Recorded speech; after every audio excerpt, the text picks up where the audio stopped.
Very good evening to all. Yeah. So here I'm standing as a promoter of a technology. People talk about several things in terms of process. Three dimensions in terms of managing the risk: people, process, and technology.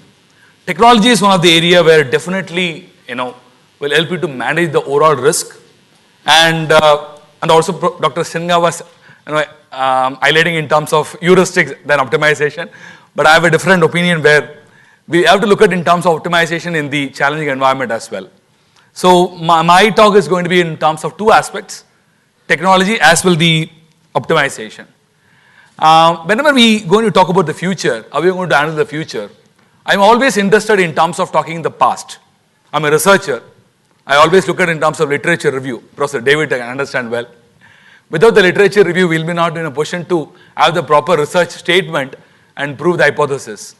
So let's get into some part of a research in terms of the past. What has happened in terms of technology? Then we'll come into the different parts. I'm going to cover 4 different dimensions in my speech today. One is what is the accelerating pace of the technological innovation which is happening now, and how the technology actually changing the business models, and what are the critical areas we need to focus now in terms of operational issues in order to manage this in the firm. Let's start with the accelerating pace of the technological innovation. I want this to be more interactive. Probably like I'll have a lot of questions to the audience. I need some answers for sort of questions. Let's make it more interactive. As I said, I'm always interested in talking, basically in getting to the past. I'm going to talk about 2 different technology: energy technology as well as the communication technology. So we started the energy technology from the fire, and we have advanced technology, green power, solar power. There are varieties of technologies evolved in period of time. When coming to the communication technology, we used to communicate in terms of writing in the wall, and now actually we have a technology of Facebook. Suppose if Rama would have lived in this era, he would have searched Sita through Facebook. So that is the way actually the technology has moved up, and it shifted a lot of things, and the technology is there actually to mitigate your lot of risk. So given this 2 technology background, I would like to test on the audience. Just have a guess. What would be the timeliness for the market adoption of these technology to reach around the market audience of around 50 million people? We'll start with the radio. Let's just guess how many number of years would have been taken to reach the market audience of 50 million people. 20 years for radio? 10 years for radio. So, fine, okay. So let's move on. What is the number of years for the TV? 25 years. Internet? 10 years. Come to the Facebook. 1 year. Let's see. What's the guess goes in? 38 to the tune of 2 years. So this is the timeliness for market adoption in terms of technology. I'm going to talk about technology which is there actually to help you out in terms of managing your risk. That's the reason I'm giving the base for the technology. And let's have another game. Mobile devices and the pervasive connectivity which has happened in the past. Let's have a guess. Number of internet-enabled devices from the year 1984 till 2012. Start with the case of 1984. 0. Right? Okay. 1992. 1 lakh. 2 lakh. Fine. 2012. Million. Let's see the number. It's a great wonder. So it's 1 million to 1 billion. So it's huge, right? The technology, I'm trying to give the base of the technology, the history of technology before I actually talk about technology. Fine. So now we have seen the history of the technology, the accelerating pace of the technology change which is happening in the world in several dimensions. Let's talk about something on how this technology change driving the dramatic conditions in terms of 3 things: industry structure, business models, as well the winners and losers of the corporate. What I'm trying to understand, what I'm trying to indicate here is the IT spending has actually remained positive almost all economic situations, irrespective of your recessive periods. Just leave out the contraction of the dot-com bust. But if you look at it in terms of your GDP versus in terms of the IT spending, this is a real research which is done by the McKinsey. And your IT spending always remained positive. And most of the IT spending, which is especially to manage your risk and mitigate your risk. So these are the two objectives to, the main objective. There are several objectives in order to communicate, in order to make the business effective. But most of the time, the IT has been the spend in terms of the two aspects. One is how to manage as well the mitigated risk. Again, let's get into a small guess. In last 20 years, the technology companies, led the way in creating value in the market. Now, I've given one of the figure, increase in market capital of different companies. Let's make a guess. What is the percentage growth in market capital of the company? Who would be the first, who would be the last? Apple first, who would be the last? Okay, good guess. So, this is the answer. So, the technology companies have led the way in growth. I'm not trying to highlight here the company which doesn't have technology doesn't grow. The company which actually leverage technology in managing and mitigating the risk actually is going to grow well. So, that is a path I'm going to put forward here and stating that technology is one of the prime lever which help you going to manage and mitigate the risk. Fine. Given this, let's understand what are the next decade and what are the continued changes going to happen in terms of technology, in terms of major emerging disruptive technology. Before we get into that, let's understand how the technology has helped out in terms of improving your productivity. So starting with your technology of steam energy and to the microprocessor, if you look at your total growth in the productivity has improved in terms of every stage you can see the improvement. In terms of steam, around 10%. In terms of electrification, 25%. So you can see in terms of the productivity improvement in terms of each and every technology. So given this, there are 5 emerging technologies or 5 emerging areas which will definitely we need to focus in terms of managing our risk, in terms of growing the high performance supply chain. I think the topic here is managing the risk and sustaining the high performance supply chain. I would say managing the risk, sustain and growing the high performance supply chain. So in order to grow your high performance supply chain, these 5 are going to be the prime levers and it's going to rule over the world, which you're going to talk in detail. The first one is in terms of technology capacity and adoption. If you look at information and communication technology, which is a really it's going to be a first wave. It's going to take out the entire world in terms of managing your risk and growing your high performance. Let's see some history on that. If you look at the technology capacity, if you look at some example in terms of interchip complexity, the million transistors per chip, the technology capacity is increasing. And on the other side, your hard disk cost in terms of the dollar per GB is reducing. So we need to look at it in terms of 2 dimensions. Technology capacity continues to increase, right? As well as pushing to the price curve. So this is happening in because of information and communication technology. So there is a lot of potential to leverage this. Why I'm saying, I have a reason to say. These are the different new innovations which is happening in the world. How many companies are actually leveraging this information and communication technology to manage the risk? I'll share some of the few real incidents which I've seen in my consulting life. How many of companies are actually talking to a supplier in terms of Web 2 technology? Yeah, many companies are moving. How many companies are having advanced shipment notice from the supplier? End-to-end connection with the supplier and do a e-designing with the supplier. So these are the different technologies actually have to bring in, and many companies are actually investing on this in order to manage your supply reliability. If you look at, there are 4 dimensions of your risk in terms of the overall supply chain. Your supply reliability, production reliability, dispatch reliability, and the last one is the service level reliability. The 4 reliability can be addressed through various technological innovations as well as implementation. And you, I think, definitely raise a question, hey, there are a lot of failures in terms of technology. the way in which we implement, the way in which we execute, as well the practice and technology is very, very important in order to manage and reduce the risk. But I've seen that many companies are actually started using technology in connecting your customer as well as the supplier. How many companies have a supplier portal separately? Or how many companies are actually trying to leverage the customer inferences or customer, whatever, the feedback, and then trying to indicate into their product design. So these are the different, I would say the areas or emerging areas where actually companies are trying to invest and, trying to capture different information and mitigate the risk.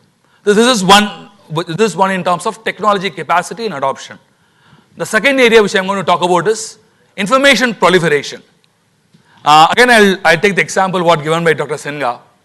Dr. Senga was telling in terms of forecast. So I put it in a different way. Now actually forecasting is an old terminology. Prediction.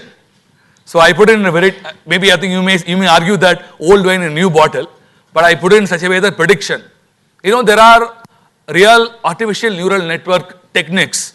Since Sergey has talked about reflex technology, I'm also going the same line. We have artificial neural network techniques. That's why the research are going on in those areas. The pure operation research, researchers who understand the ANN well. So it's again actually derived from the human concept only. It's a human body concept. How the neural network works. Based on that, we will be in a position to have an artificial neural network, which will be in a position to predict your demand well. So we need to look at and leverage these technology in order to manage your risk. I'll give you some of the information on information proliferation. See, actually, the amount of existing information, if you look at, is overwhelming.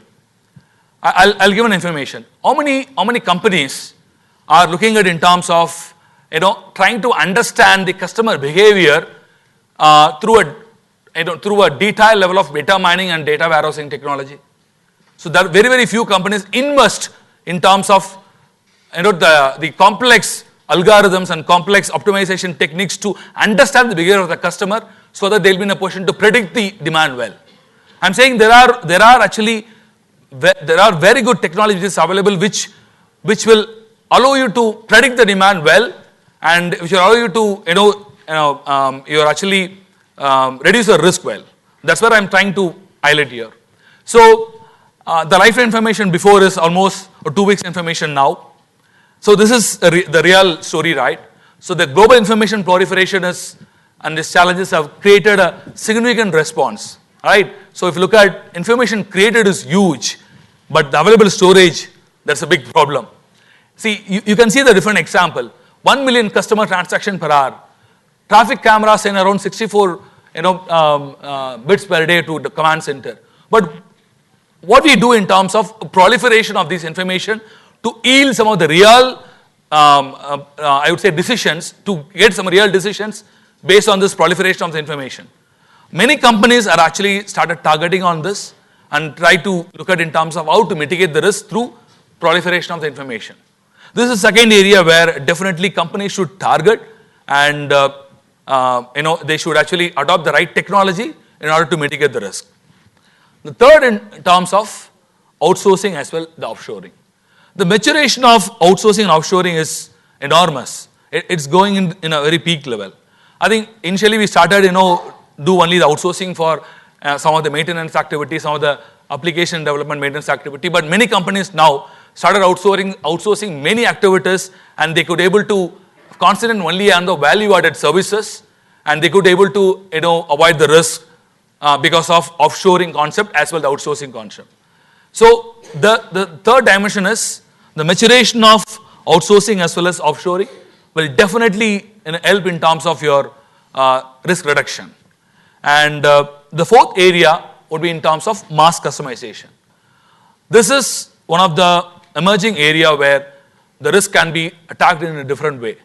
So basically many companies actually looking at in terms of leveraging their customer in terms of their product design, as well leveraging the supplier in terms of the entire network design. Their actually network of the overall depot, the network of the entire number of warehouses are actually decided based on their supplier and customer informations. The way the mass customization is one of the area where definitely people actually have to look at, and people have started looking at in terms of reducing the risk. In terms of designing the products for modularity, standardizing the inventory requirement. So the mass customization is one of the emerging area where definitely it's going to be a rocking area where the risk can be reduced better. The last one is the IT-enabled supply chain. So because if you look at IT definitely matters for supply chain, right? In fact, in the first commercial computer was built to solve the supply chain problem in 1951. So anyway, this is a very classical picture I always put in, because main difficulty is the most supply chain challenges can be dealt with only the cross-functional team. The IT-enabled supply chain should be definitely make the customers happy, and it should happen without information, without firefighting. If you look at sales and operations planning, how many companies are actually integrated planning calendar in order to combine their supplier, production, then logistics, as well as their customer service, and take a final decision in order to make the production plan. So that's where the sales and operations planning plays a vital role in terms of deciding the overall production plan for the company. So this is an integrated planning calendar where many companies started doing it, and they are actually targeting in terms of how to have a the consensus in making the plan for supplier, production, as well the dispatch. So given that, I'll just want to take one typical problem in supply chain, which is on the logistics side. Since I have to take an academic exercise here. People, I think, definitely know about this problem, traveling salesman problem. This is a non-deterministic polynomial odd problem. Sorry to say this, Greek and Latin. So I'm from the OR background. So basically, many companies who actually, for whom where the last mile is one of the critical in terms of the logistics, where the problem is in terms of how to determine the optimal route or optimal entire distribution route for the last mile. This is one of the very, very complex problem. And that's where the optimization actually is one of the area where people leverage, and they actually try to provide the better optimal route. And this is also related to the cost, because when you talk about supply chain, there are three dimensions, right? One is cost, second is service level, and third is in terms of working capital. So the cost and service level both are related, both are connected in terms of the final last mile routing. So the typical traveling salesman problem looks very easy when you have a 3 number of nodes. Let's understand what is the complexity of the problem. When we have, let's say, 3 nodes to address in a last mile, it's 3 factorial. If I have 10 nodes, what is the 10 factorial? Just see the numbers. So when we increase the last mile number of nodes, now actually see the number of combinations you're going to evaluate in order to determine your optimal route. A 10-city traveling salesman problem have around 181,000 combinations of routes. And if you look at it in terms of a 50-city traveling salesman problem, it's a number is basically something beyond a human actually, I would say, the decision. There are only this many number of liters of planet in the water. Liters of water in the planet. But see this number of 50 city. So this number is something huge, and you cannot solve the problem in terms of a reasonable computational time. Okay, that's where these kind of complex problems actually require some of the optimization algorithms in order to actually have the optimal route. Just see this example from the US in the 1954.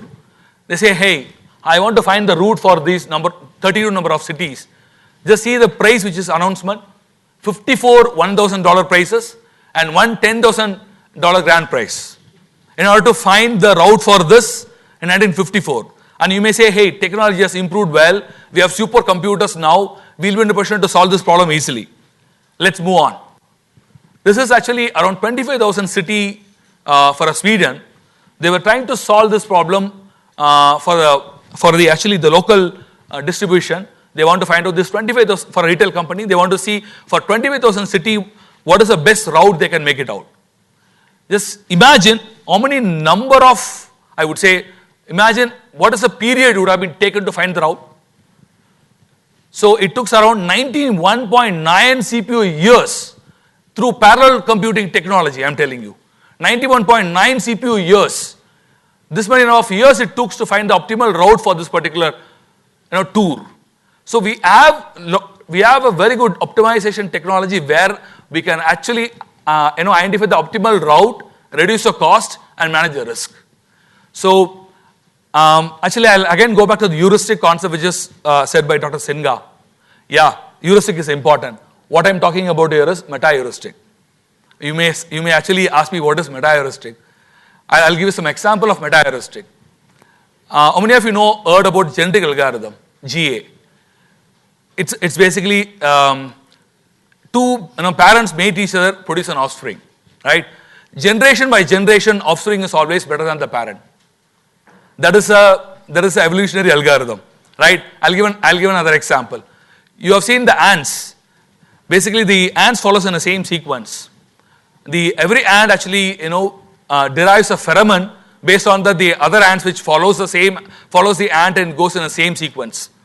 So what we are trying to say is there are evolutionary concepts which actually can be adapted into a heuristic rather than only rule of thumb, which is called meta-heuristics. I think we can talk off late in terms of meta-heuristics. So these are some of the meta-heuristics which is available where to solve your complex optimization problem in order to get your answer in a reasonable computational time. And those meta-heuristics will be in a position to solve your complex problem in a very reasonable time. I'll give an example of a bank. Let's say a bank ATM. Let's say a bank running an ATM. They want to identify the route for the next day. They want to identify the route. How many? Let's say they have around 40 ATMs. They need to identify what is the best possible route to cover all the ATMs, right?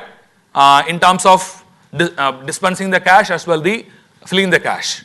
Let's assume actually we start identifying the route in the evening because we need to give the entire route schedule to the driver the next day morning. Then the driver actually goes and dispense the cash as well the fill the cash. Let's assume we solve the problem by today evening. Let's say it takes around 8 hours to solve the problem. So, but you have to give the entire route to the driver the next day early morning. So that's where actually the real optimization algorithm comes in. We want to get the routing in reasonable computational time of let's say 5 minutes or 10 minutes. So we'll be in a position to create the route and give it to the driver, and driver can get into the route. So these are the real optimization algorithm which cut across in different industry circle where actually it has been used and people are actually started using it. That's where the IT enabled supply chain in terms of real ERP softwares have these meta-heuristics embedded. Recently we have a APO, Advanced Planning Optimizer, who knows about SAP. These meta-heuristics are enabled into this optimizer, and it actually reduces in terms of the computational time, and it also gives an optimal route for your logistics problem.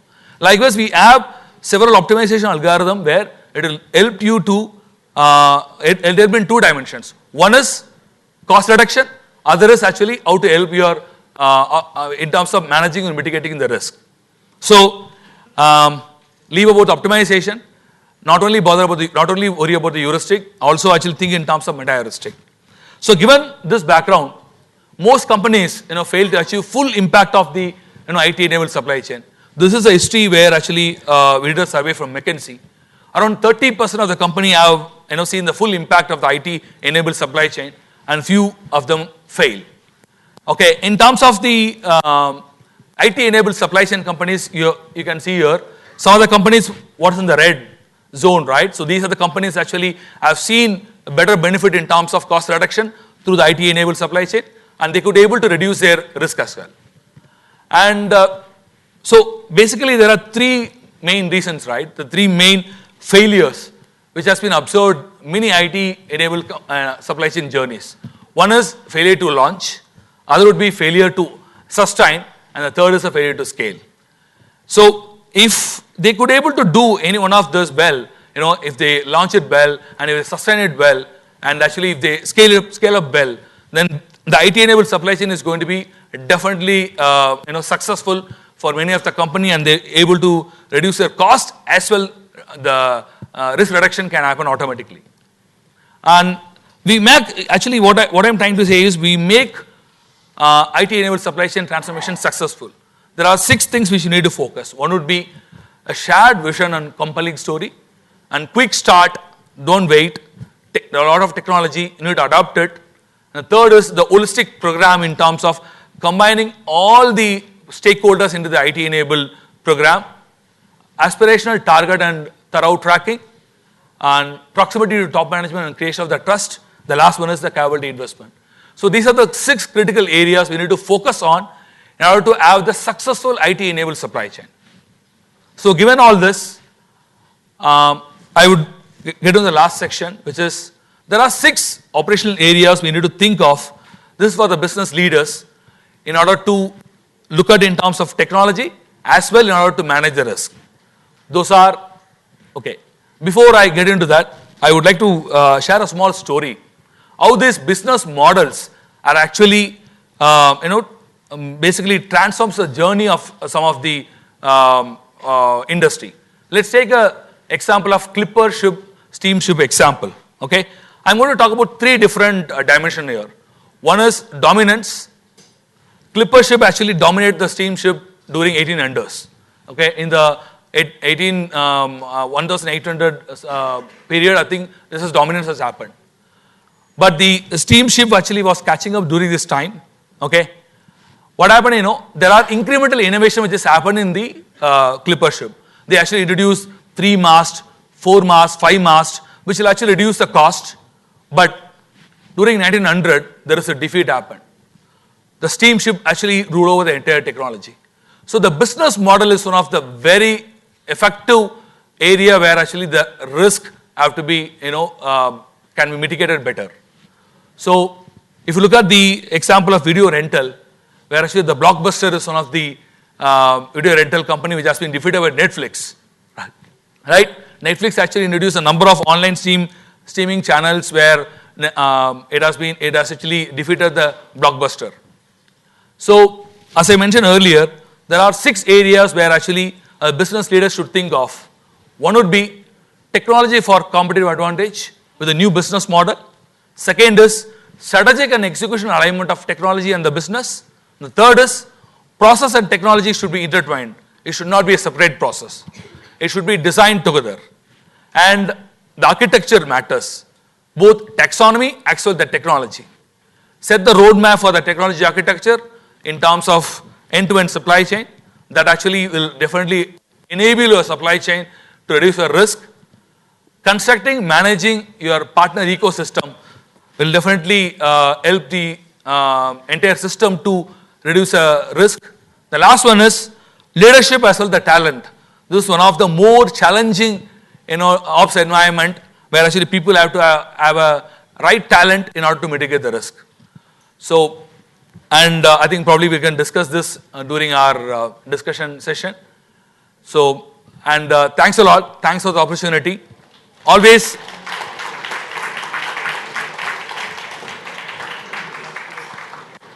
So apart from the technology, always the common sense matters. So the common sense as well with technology will definitely help you to reduce the overall risk. So thanks for this opportunity. Thanks a lot.